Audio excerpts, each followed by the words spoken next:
Hello বন্ধুরা, কেমন আছো তোমরা সবাই? আশা করি তোমরা সবাই খুব খুব ভালো আছো। তো আজকে বৃহস্পতিবার, ভাবলাম সকাল সকাল ঠাকুর ঘরটা সেরে নিই। ওই জন্য, কারণ বাড়িতে গোপাল আছে তো তাদের জামা কাপড় চেঞ্জ করানোর একটা ব্যাপার থাকে, অনেকটাই দেরি হয়ে যায়। ওই জন্য ভাবলাম আজকে সকাল সকাল ঠাকুর ঘরটা আগে সেরে নেব, তারপরে অন্য কাজ করব। তো ওই জন্য সকাল সকাল আজ স্নান করে গোপালকে ঘুম থেকে তুলে আমরা ঠাকুর ঘরে চলে গেছি। তো ফুল তুলে নিয়ে ঠাকুরের বাসন সব কিছু ধুয়ে নিয়ে, কারণ বাসন ধোয়ার জন্য আমাদেরকে নিচে আসতে হয়। এখনও সেভাবে ঠাকুরঘরটা অনেক ছোট, তো সেভাবে এখনও সব কিছু রেডি করা নেই। মনের তো খুবই ইচ্ছা আছে একটা বড় দেখে ঠাকুরঘর, জানি না কবে করতে পারবো। তো এখন একটা ব্যালকনিতে ছোট্ট করে ঠাকুরঘর, সেখানে আমাদের সব ঠাকুর থাকে, সেখানেই পূজা হয়। আর যখন নিজের ভগবানের ইচ্ছায় যেদিন বাড়ি করতে পারবো, সেদিন একটা সবচেয়ে আগে আমি একটা ঠাকুরঘর করব, এটা আমার খুবই ইচ্ছা। আর সেখানে সব ঠাকুরকে, সবাইকে আমি খুব সুন্দরভাবে রাখতে পারবো, এরকম একটা সত্যি আমার মনের খুবই ইচ্ছে, জানি না সেটা কবে করতে পারবো। তো এখন ব্যালকনিতে থাকে ঠাকুরগুলো সব। ছোট জায়গা, একটু অসুবিধা তো অবশ্যই হয়, কিন্তু সবাই একসাথে থাকতেই হবে, কিছু করার নেই। তো এখানে ছোট ছোট গোপালগুলোকে আমার ছেলে বললো, মা আজকে আমি একটু স্নান করিয়ে দিই।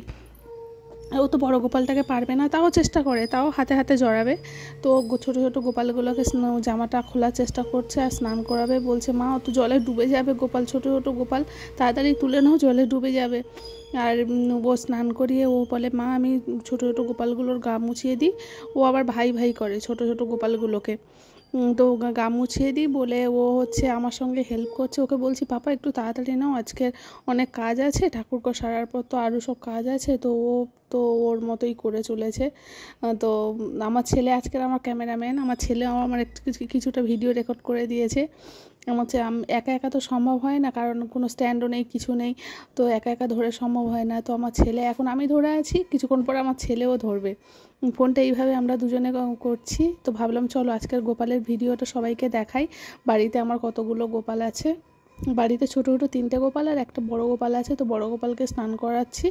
তো স্নান করিয়ে জামা টামা চেঞ্জ করে, যে বৃহস্পতিবার পূজা বলে ওই জন্য তাড়াতাড়ি চলে এসেছি। অন্যদিন অত দেরি হয় না, ছেলেকে স্কুল থেকে এনে তারপরে করি। তো আজকের ভাবলাম যে আজকের করেই তারপরে সব কাজ করে তারপরে যাব আর রান্নার দিকে। তো ওই জন্য আজকে তাড়াতাড়ি পূজার দিকে চলে এসেছি। তো গোপালকে স্নান করানো হয়ে গেলে আর পূজা দিয়ে তারপরে রান্নার দিকে যাব। তো আমার এই ঠাকুরঘরটা ছোটো নিয়ে আমার খুবই খুব কষ্ট লাগে, কারণ জানি না কবে বাড়ি করতে পারবো আর কবে একটা বড় দেখে ঠাকুরঘর করবো, সেখানে সব ঠাকুরগুলোকে আমি সুন্দরভাবে সাজিয়ে রাখবো।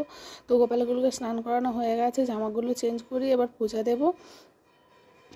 খুবই ভালো লাগে না গোপালের জামা চেঞ্জ করানো, পূজা দেওয়া, এগুলো খুবই একটা যেন ছেলের মতোই সব কিছু করা।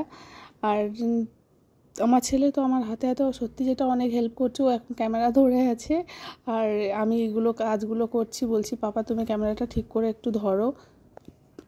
আর এই সকালবেলা এই যে পূজার জন্য যে রেডি হয়ে এসে ফুল তোলা, এই যে জামা কাপড় চেঞ্জ করানো, আমার তো খুবই ভালো লাগে। আর এই ছোটো ঠাকুরঘরটার জন্য সত্যিই খুবই অসুবিধা হয়।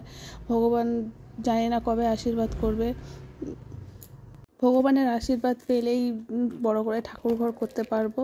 তো ওই জন্য যাই হোক, এখন ছোট্ট ঠাকুরঘরে ছোট্ট খাটে, এই যে ছোট্ট খাটটা, এখানে 4টে গোপালই থাকে, কারণ ছোট জায়গা, আমি বড় খাট আনতেও পারবো না। একটা দোলনারও খুব ইচ্ছা, যে গোপাল দোলনায় বসে দোল খাবে। একটা যতক্ষণ না বড় ঠাকুরঘর হবে এগুলো কিছুই সম্ভব না। আর এই ছোট খাটেই 3জন থাকে। আর আজকে বৃহস্পতিবার তো, আর ওই জন্য হচ্ছে ফল টলও কাটার ব্যাপার থাকে। আর ফল টল কাটতেও এখানে খুবই অসুবিধা হয়, বসাই যায় না ঠিকঠাক করে। আর ফল কাটা তো দূরের ব্যাপার, এরকম একটা ব্যাপার হয়ে দাঁড়িয়ে যায়। আর ঠাকুরের কাছে এইটুকুনি প্রার্থনা করি, যেন তাড়াতাড়ি একটা ঠাকুর ঘর আমরা করতে পারি খুব বড়। সেখানে আমি সব ঠাকুরের দোলনা, খাট, সব ঠাকুরকে আমি ভালোভাবে সেখানে রাখতে পারবো।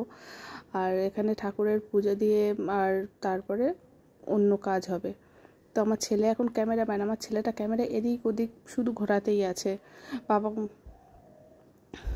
আর আমাদের বাড়িতে জন্মাষ্টমী পুজোটাও তো খুবই বড় করে হয়, কিন্তু এই যে ছোট জায়গার মধ্যে তো খুবই অসুবিধা হয়ে যায়। তো আমাদের জন্মাষ্টমী পূজার ভিডিওটাও তোমাদের সাথে শেয়ার করব, দেখবে তোমাদের খুবই ভালো লাগবে। তো আগের বছরের জন্মাষ্টমীর ভিডিওটা করা আছে, কিন্তু এখনও পর্যন্ত ছাড়া হয়নি, হয়ে ওঠেনি।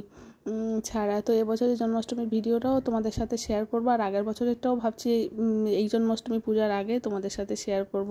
তো ঠাকুরের ফুল আনতে গিয়ে দেখলাম গাছে ফুল নেই, মানে সকাল হলেই মানে গাছের ফুল মানে চুরি হয়ে যাবে এরকম ব্যাপার। নিজেদের পূজার জন্য একটাও ফুল পাবে না সকালবেলা, মানে একদম ভোরবেলা যদি 4টের সময় উঠে ফুল আনতে যাই তো খুবই ভালো, তা নাহলে তুমি ফুলই পাবে না এরকম ব্যাপার। তো যাই হোক, অল্প কিছু ফুল পেয়েছি ঠাকুরের দয়ায়, সেইটুকুনি দিয়েই পুজো আজকে সারলাম। তো বন্ধুরা, টাটা, বাই বাই। আমার গোপাল কেমন লাগলো বলো।